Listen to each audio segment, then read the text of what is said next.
Merci beaucoup. Bonjour à toutes et à tous. Donc effectivement, j'ai la lourde tâche de vous inciter et de vous faire découvrir et de vous motiver pour entreprendre des études d'odontologie, qui est le terme effectivement médical pour désigner la chirurgie dentaire, puisqu'un odontologiste est ni plus ni moins qu'un chirurgien dentiste. Alors, je pense que au moins tous et toutes, une fois dans votre vie, vous êtes allé consulter un chirurgien dentiste, mais pour autant, on ne connaît peut-être pas forcément tous les tenants et les aboutissants de cette profession. Et je vais vous montrer au travers de ce diaporama qui va faire je dirais qui va dresser le portrait des études d'odontologie, quels sont les différents domaines, et vous verrez qu'ils sont variés, cas à traiter et à prévenir un chirurgien dentiste en termes de pathologie. Alors, les études d'odontologie ont pour objectif de conduire à la formation, à la délivrance du diplôme de docteur d'État en chirurgie dentaire. Alors, qu'est-ce qu'un chirurgien dentiste au vu du Code de la santé publique ? Eh bien, le Code de la santé publique définit le chirurgien dentiste comme étant la personne qui va s'occuper de la prévention, du diagnostic et du traitement de toutes les maladies qui vont avoir attrait à la cavité orale et au maxillaire. Donc maxillaire, os supérieur et mandibule, os inférieur. Donc voilà, en termes de définition, ce qu'est un odontologiste, ce qu'est un chirurgien dentiste. Alors comme ça l'est écrit dans la définition, vous voyez que comme tout professionnel de santé, il s'inscrit en termes de prévention, prévention de la maladie carieuse, prévention des malformations, prévention des facteurs de risque. Voilà, je vous la fais courte. Il va s'inscrire dans une option de thérapeutique. Une fois que la maladie est installée, il va traiter ces pathologies de la cavité orale. Alors, il n'y a pas que les dents, vous voyez, il y a aussi toute la bouche. Et puis, comme tout professionnel de santé, il devra inscrire sa pratique en termes de qualité de soins, c'est-à-dire que tout au long de sa vie, un chirurgien dentiste va se former. C'est ce qu'on appelle le développement professionnel continu, qui va faire qu'il doit remettre ses connaissances à jour pour bien apporter à ses patients toutes les connaissances qui sont dans les données acquises de la science. Hop, je vais prendre ça. Alors, là aussi, comme tout ce que l'on vous a montré aujourd'hui, et si vous êtes intéressé par des professions de santé, un chirurgien dentiste donne des soins qui sont centrés sur le patient. Donc, si on veut être un bon professionnel de santé, alors, vous allez me dire qu'est-ce qu'un bon professionnel de santé, c'est comme le bon et le mauvais chasseur, c'est pareil, pour ceux qui connaissent, c'est déjà bien avoir de l'empathie, aimer le contact humain. Voilà. C'est aimer le contact humain, c'est-à-dire qu'il faut pouvoir savoir interroger son patient, il faut savoir communiquer efficacement avec lui, il faut savoir l'aider à changer certains comportements. Et c'est pas en disant, monsieur, vous fumiez 2 paquets de cigarettes par jour, il faut arrêter du jour au lendemain parce que ça ne marche pas, c'est pas bien de faire ça, vous arrêtez ça tout de suite, ou vous arrêtez de boire 2 litres de Coca-Cola parce que ça donne des caries. Non, vous voyez, c'est tout un cheminement qui fait que, on doit le mettre en confiance. Parce que je peux vous dire une chose, c'est qu'il n'y a pas un patient qui s'assoit sur le fauteuil en ouvrant bien grand la bouche et qui vous dit « Ah je suis super content d'être là, docteur, aujourd'hui ». Non. C'est normal, il y a une appréhension. Les soins dentaires, ce n'est pas ce qu'il y a de plus fun en termes de soins, mais pour autant, on est quand même un peu utile à la société.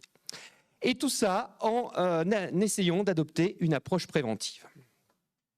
Alors, les soins centrés sur le patient, c'est de permettre la réhabilitation de la fonction bucco-dentaire à tout âge de la population, sur toutes les populations, des populations les plus jeunes, aux populations les plus âgées, c'est-à-dire tout au long de la vie. Et on sait que dans nos sociétés occidentales actuelles, on vit de mieux en mieux et de plus en plus vieux.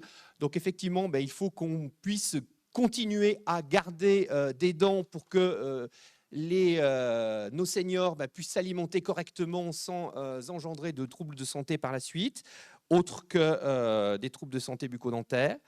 Et c'est dispenser des soins à l'échelle de toute une population, comme je vous le disais, mais ça va aussi des populations les plus démunies aux populations les plus favorisées. Donc c'est en cela que c'est aussi quelque chose d'hyper enrichissant. Alors en termes d'organisation des études, comme je vous l'ai dit, les études d'odontologie vont conduire à la délivrance du diplôme d'État de docteur en chirurgie dentaire et qui vont se dérouler dans un minimum de 5 années après les années de PASLAS. Donc il faut avoir validé, mais ça je pense qu'on vous l'a dit et redit tout au cours de la journée, votre PAS ou votre LAS. Et une fois que vous avez intégré les études d'odontologie, elles vont se dérouler en 5 années minimum. Et comme toutes les autres disciplines de santé, eh bien, elles vont comporter à la fois une formation théorique, une formation pratique et une formation clinique. Et j'insisterai surtout sur la pratique, parce que vous verrez que ce qui nous différencie des autres disciplines de santé, c'est que l'étudiant va être acteur de ses soins quand il va avoir le statut d'externe et qu'il va arriver dans les services hospitaliers. Donc il va prendre en charge des patients et il va les soigner. Donc vous allez voir que pendant les 2 premières années du cursus odontologique, on va le mettre dans des salles de simulation, et notamment des salles de simulation procédurales, pour lui apprendre le geste thérapeutique qui va faire qu'il va pouvoir soigner les patients. La chirurgie dentaire, il y a bien chirurgie avant dentaire, c'est avant tout une médecine d'acte, c'est-à-dire qu'on fait très peu de prescriptions pures pour soulager le patient. Pour soulager nos patients qui viennent nous voir, ou pour les soigner, il faut qu'on réalise un geste technique, un geste thérapeutique. Et cela va s'apprendre au cours des 2 premières années. Simplement pour vous dire que la faculté d'odontologie de Lyon recrute des promotions sur des étudiants issus de l'université Claude Bernard, et je vous ai mis un petit peu les chiffres pour cette année. Elle recrute aussi des étudiants issus des PASLAS de l'université Jean Monnet Saint-Étienne, mais également des PASLAS de l'université Grenoble-Alpes. Donc vous voyez qu'on est à la grosse interrégion, enfin à la région, pas Clermont-Ferrand parce que Clermont-Ferrand a son UFR, mais on recrute sur différents départements et sur différentes villes. Les études d'odontologie, comme je vous l'ai dit, se déroulent en 5 ans après les PASLAS, suivant 3 cycles. Le premier cycle qui donne le grade de licence, le deuxième cycle le grade de master et le troisième cycle court. Et quand vous comptez, ça fait bien 5 années. Donc le premier cycle comprend 2 années de DFGSO, c'est l'acronyme pour Diplôme de formation générale en sciences odontologiques. Et durant ces 2 premières années, c'est ce qu'on appelle les années précliniques, puisque les enseignements sont essentiellement tournés sur des enseignements théoriques, sur des enseignements de travaux pratiques et de précliniques. Alors, il faudra bien évidemment, après les PASLAS, avant d'intégrer les études d'odontologie, valider un stage en soins infirmiers qui se déroule selon une durée de 4 semaines consécutives, alors qui peut se réaliser soit à la fin de la PASLAS, soit entre la 2e et la 3e année. Vous aurez des enseignements tels que de l'anglais, vous aurez des enseignements des UE librement choisis également. On aura l'occasion de vous en reparler. Ce sont des enseignements optionnels, optionnels obligatoires, mais en tout cas que vous pourrez choisir. Et puis arrive le 2e cycle. Et le 2e cycle qui vous donne le grade master est décliné en 2 années. Les années de DFASO, l'acronyme étant le diplôme de formation approfondie en sciences odontologiques, 2e et 1re et 2e année. Et là, effectivement, vous allez acquérir le statut d'externe des Hospices civils de Lyon, puisque, pour vous faire simple, les étudiants de 4e année sont en stage, donc en 4e année DFASO 1, sont en stage hospitalier tous les matins et ont cours tous les après-midi, et les étudiants de DFASO 2 sont en cours tous les matins et en stage hospitalier toutes les après-midi. À l'issue de la 5e année, vous passerez un diplôme qui est le certificat de synthèse clinique et thérapeutique, qui est, somme toute, l'ensemble des connaissances que vous avez acquis depuis la 2e année et qui va vous permettre, une fois validé la 5e année, donc la DFASO, plus le certificat de synthèse clinique et thérapeutique, de pouvoir rentrer en 6e année, c'est-à-dire la première année du 3e cycle court.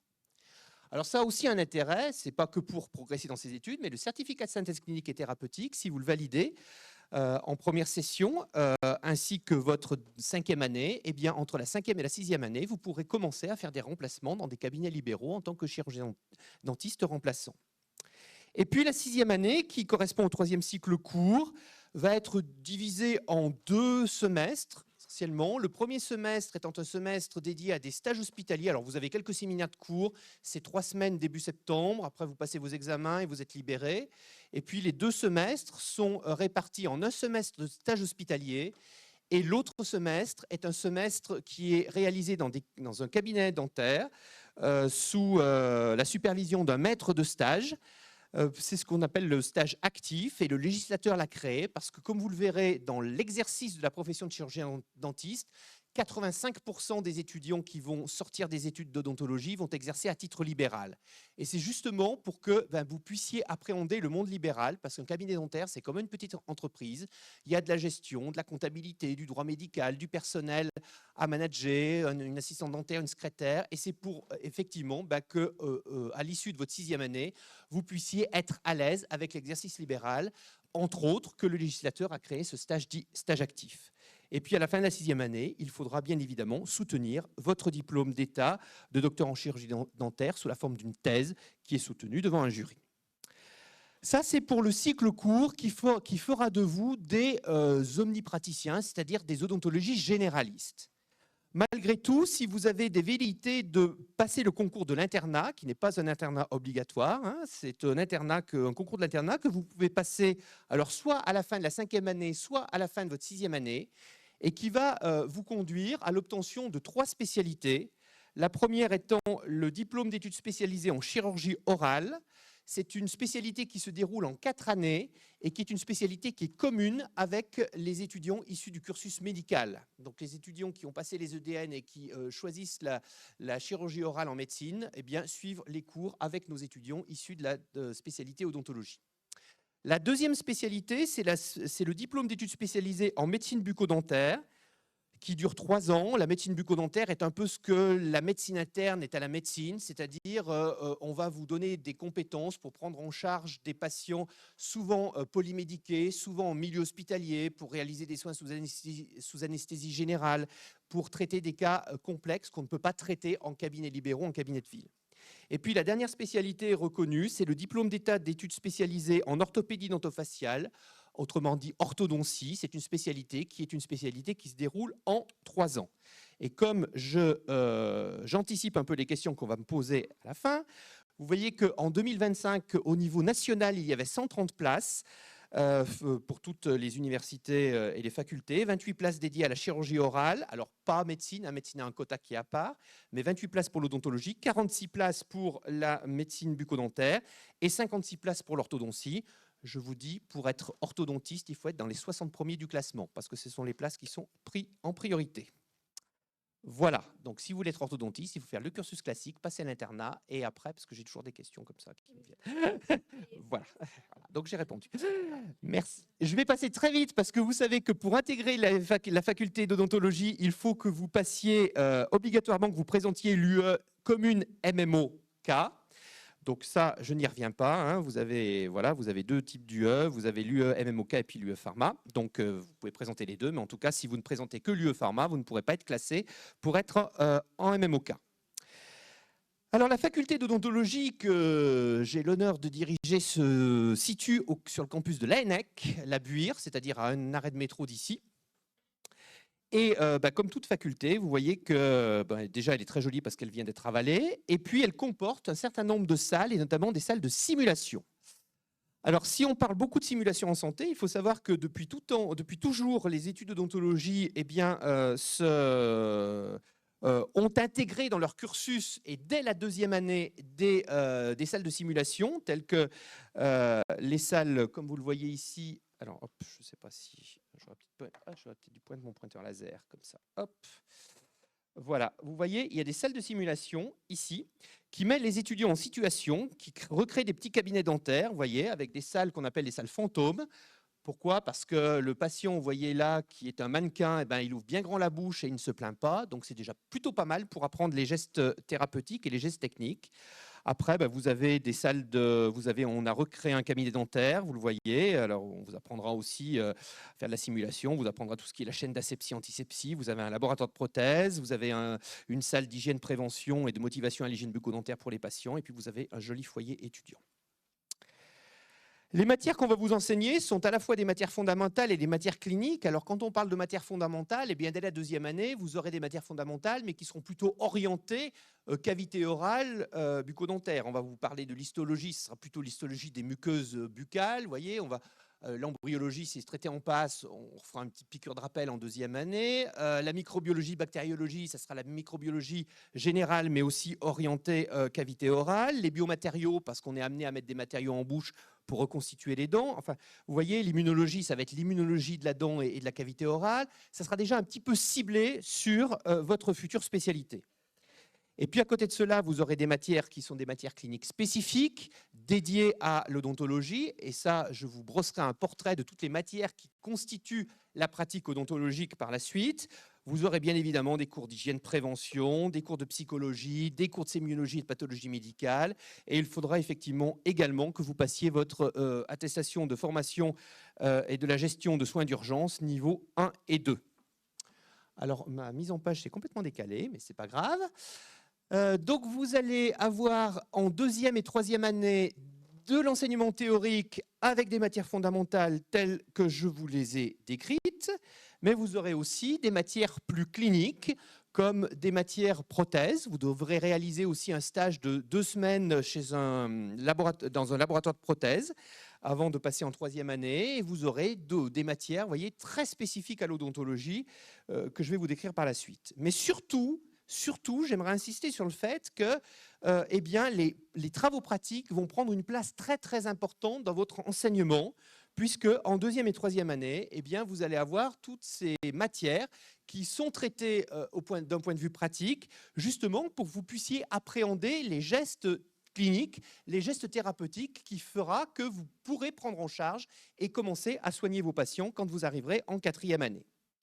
Et puis, vous avez d'autres matières, telles que, comme je vous l'ai dit, la FGSU de niveau 1 et 2, de l'anglais en deuxième et en troisième année, et des UE librement choisis. Et puis arrivera enfin je dirais, le deuxième cycle et troisième cycle. Alors, c'est ce que j'ai nommé la clinique, parce que généralement, nos étudiants disent « Ah, on est en clinique ». Où vous allez avoir des enseignements théoriques, des enseignements pratiques et des enseignements cliniques. Vous allez avoir, en termes d'enseignement théorique, eh bien, des matières plus professionnelles, notamment en sixième année. Vous voyez, on va vous faire appréhender ce qu'est la gestion, la comptabilité, l'insertion professionnelle, l'ergonomie, du droit médical, de l'expertise, tout ça pour appréhender l'exercice libéral. Mais surtout, vous allez être acteur de vos soins, puisque vous allez avoir des petits box comme ça avec votre fauteuil. Et puis, là, vous avez un étudiant qui attend bien sagement son patient. Et tout ceci va se dérouler au centre de soins dentaires des Hospices civils de Lyon. Alors, lui qui est pour le moment situé, on espère bien que ça change, mais pour le moment qui est situé 6 place de Perret. Pour situer, pour ceux qui sont lyonnais, c'est pas très loin des quais du Rhône, derrière les universités Lyon 2, Lyon 3, à côté de la Miroiterie Targe, pas très loin de l'hôpital Saint-Luc-Saint-Joseph. Alors, une fois que je vous ai dit ça, eh bien, je vais vous montrer un petit peu tout ce qu'un chirurgien dentiste fait dans sa pratique quotidienne.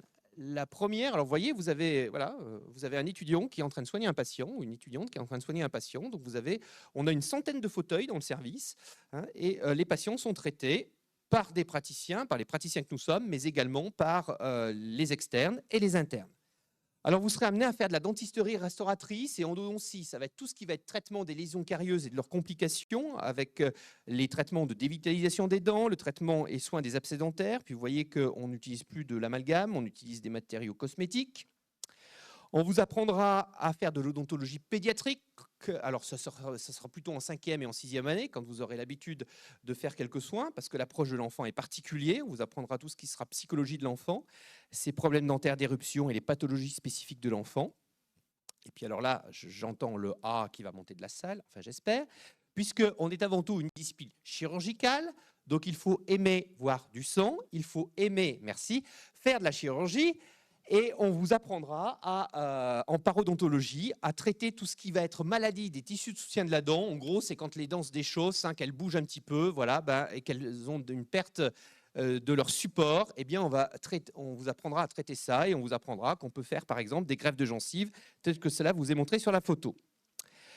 Alors, même si vous n'êtes pas un spécialiste de la chirurgie orale, vous apprendrez quand même à faire de la chirurgie orale moins complexe que si vous embrassiez la spécialité, mais malgré tout, vous serez quand même amené à faire des extractions dentaires, hein, tout ce qui va être ostéoplastie, gingivoplastie, donc la chirurgie des gencives, la chirurgie de l'os, les extractions dentaires plutôt simples, et tout ce qui va être traitement des lésions bénignes de la cavité orale.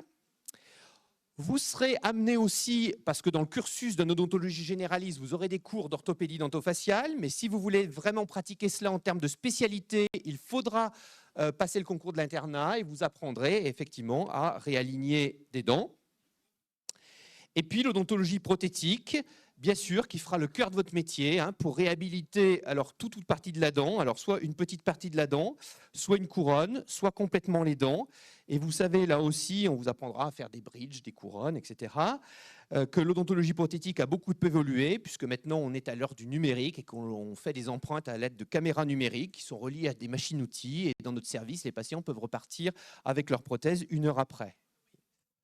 On vous apprendra à faire un peu d'implantologie. Là, c'est plutôt une discipline post-U et qui est beaucoup pratiquée dans la discipline de chirurgie orale. C'est quand il manque une dent, on met une racine artificielle. Vous voyez, là, c'est un patient qui a une agénésie dentaire, donc pour lequel il lui manque une dent. On met une racine artificielle et puis on lui redonne un beau sourire. Et puis, on vous apprendra aussi, parce que la médecine esthétique et la dentisterie esthétique est du ressort du chirurgien dentiste, à réaliser soit des facettes, soit des résines composites, ou soit des traitements d'éclaircissement. Ce qu'on appelle les blanchiments pour effectivement améliorer l'esthétique, parce que l'esthétique est aussi important dans notre société et ça peut être source effectivement de complexes, de perte d'emploi, etc. J'espère pas que c'est trop long, je termine, j'en ai pas pour très longtemps. Non, c'est bon, je suis dans les temps. Je surveille ma modératrice qui m'arrêtera. Voilà. Pour terminer tout cela, et ce que je disais en préambule, c'est qu'effectivement, le mode d'exercice de la chirurgie dentaire, c'est essentiellement à titre libéral, puisque les statistiques de l'ordre montrent que, effectivement, 85% des chirurgiens dentistes exercent à titre libéraux.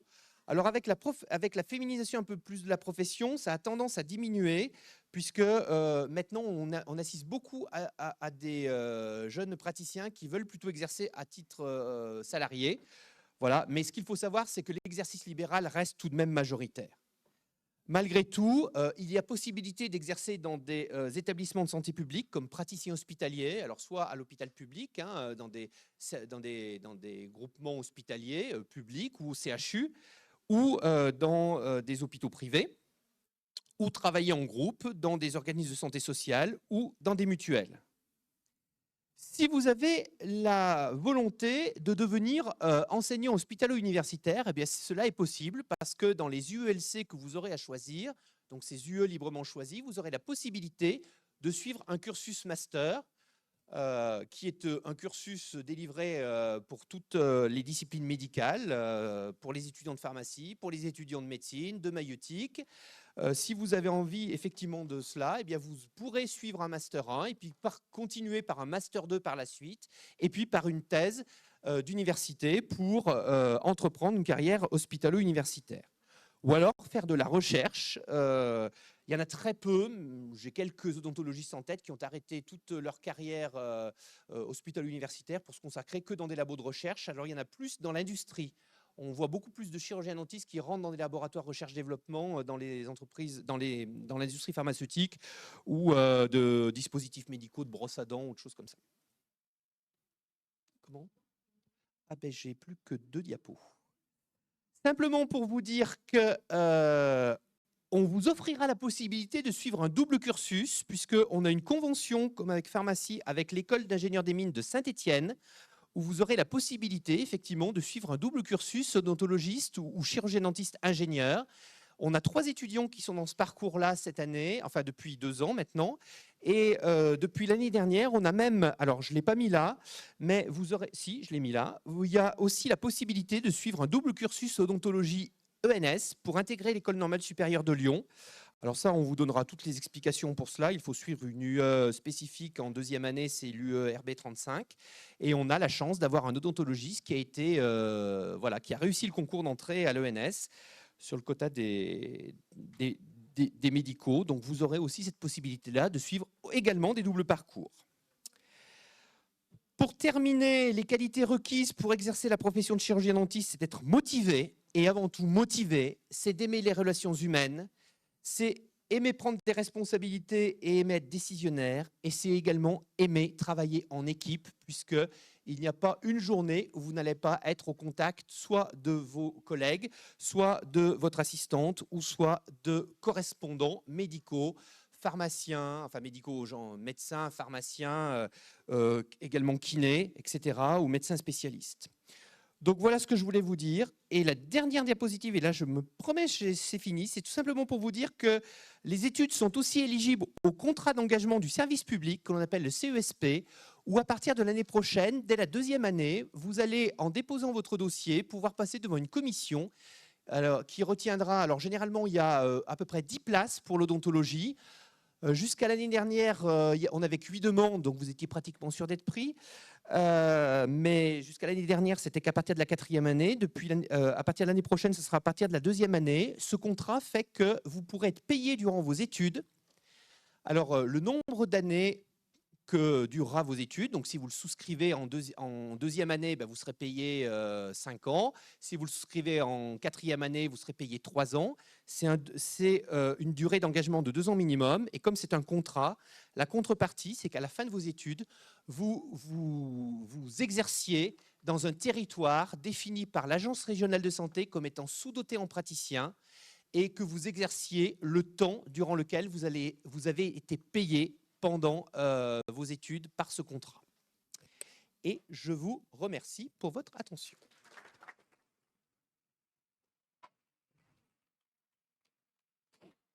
Alors, on va passer aux questions. Alors, une question en vrac, parce que c'est la question classique. Combien de places en dentaire en 2e année?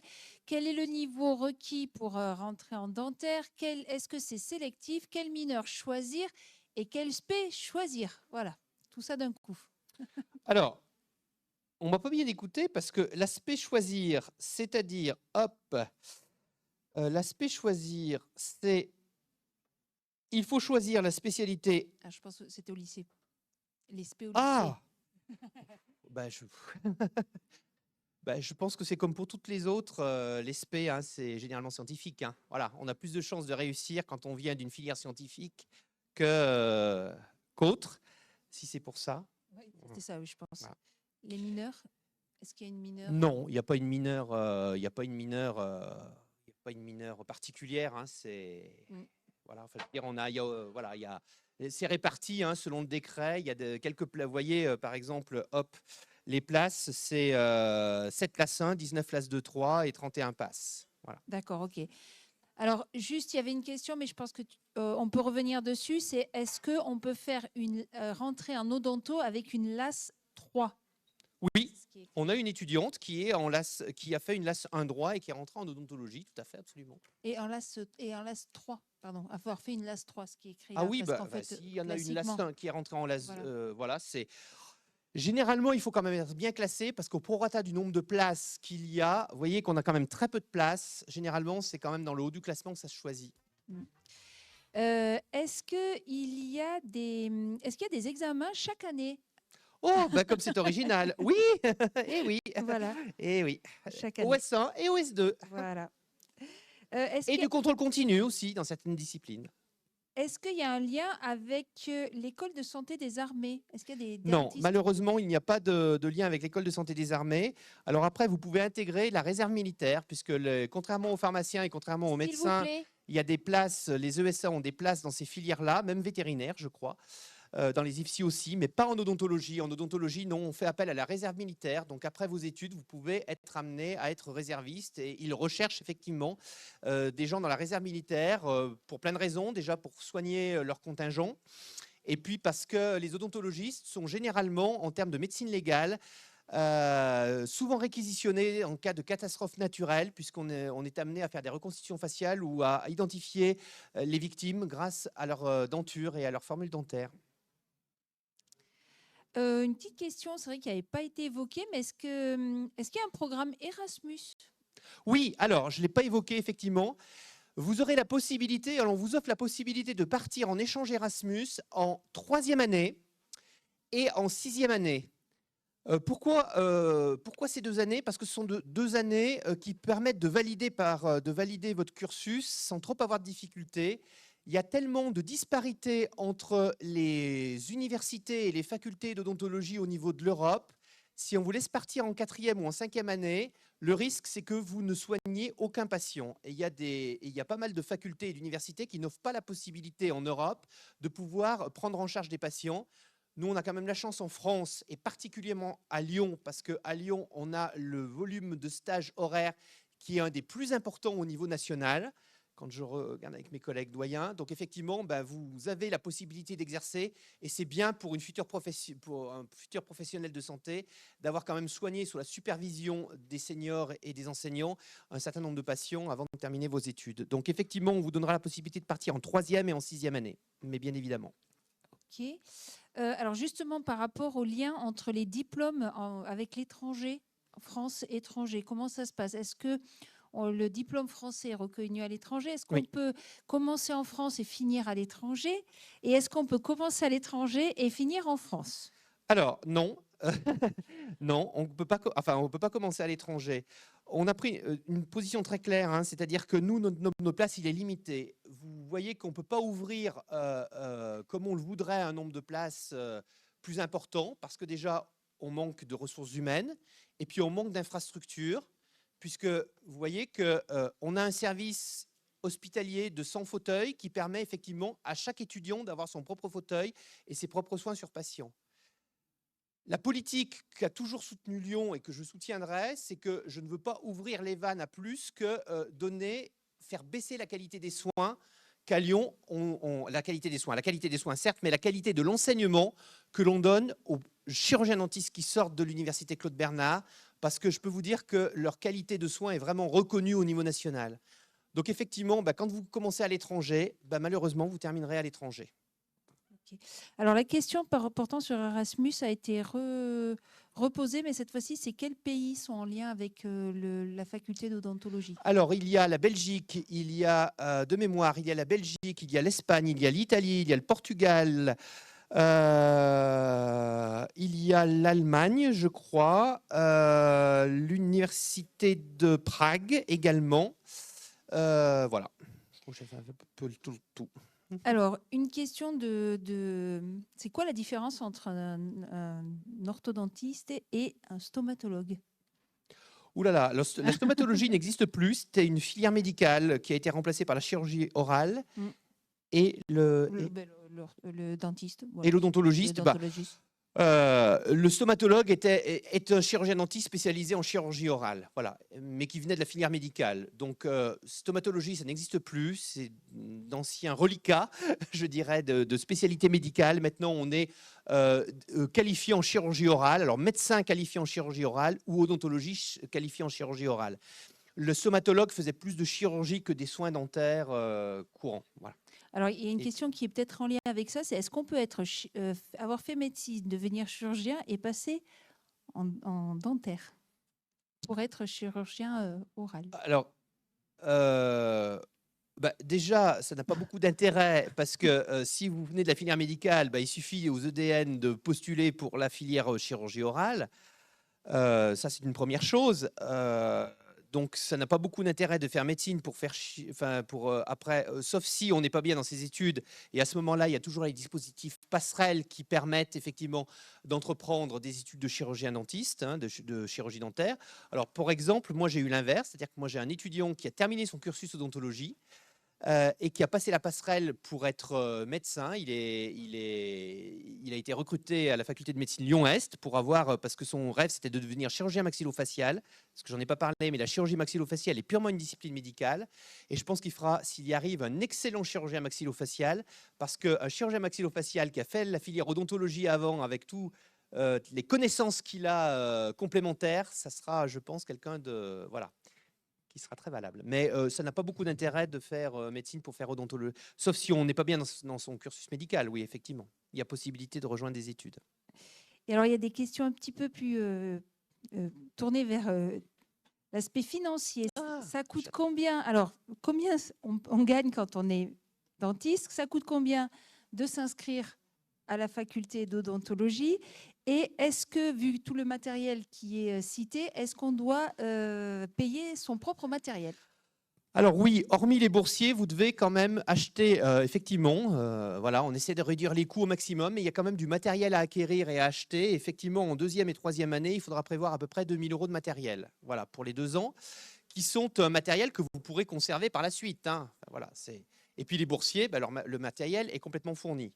Après, les frais d'inscription, bah, c'est les frais d'inscription à l'université. Voilà. Et puis alors, la rémunération, bah, je ne peux pas vous dire parce que si vous installez le 50e cabinet Place Bellecour, vous ne gagnerez pas tout à fait la même vie et le même niveau de vie que si vous installez au fin fond de la Creuse où il y a un désert voilà, où il y a des déserts médicaux et le praticien qui va s'installer au fin fond de la Creuse, quand il va ouvrir son cabinet, il va être complètement plein à 2 mois d'installation. Donc ça, c'est suivant la pratique de chacun. Ce que je peux vous dire, c'est qu'on gagne bien sa vie, mais voilà, on ne la gagne pas équitablement suivant là où on est, enfin, de la même façon là où on est.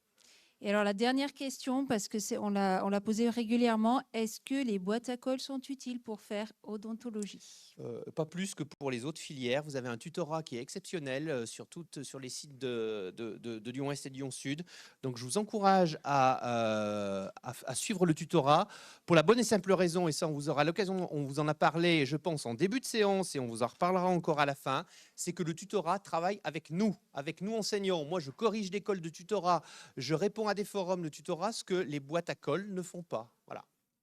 Donc, le tutorat est vraiment formé et nous, équipe enseignant, on les accompagne dans la formation des étudiants et dans le tutorat des étudiants. Voilà.